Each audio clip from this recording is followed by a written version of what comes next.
And the intensified anti-smuggling campaign of the Bureau of Customs has received more support from the private sector. The latest are two big-time importers of palm oil and hog products. This report. Due to the success of the anti-smuggling campaign of Aduana, the private sector has expressed support for efforts aimed at increasing the revenues of government. Two leaders of companies considered as big-time importers said that they would help the government in fighting syndicates in the country.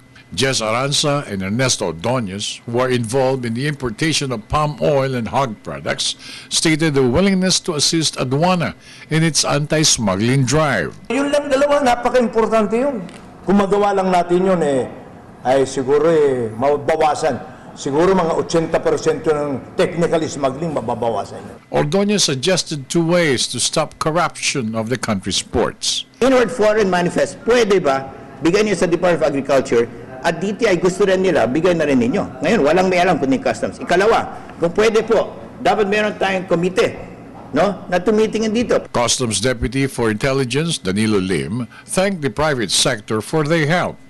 Lim emphasized that the Customs Bureau welcomes all suggestions to finally eliminate all forms of smuggling in the country. Tayo ay makikipagtulungan sa mga ibang ahensya ng gobyerno, NBI, CIDG at iba pa para hindi lamang bantayan yung mga smugglers, yung mga nagpaparating ng mga illegal na mga shipment, pero maging yung ating mga tao.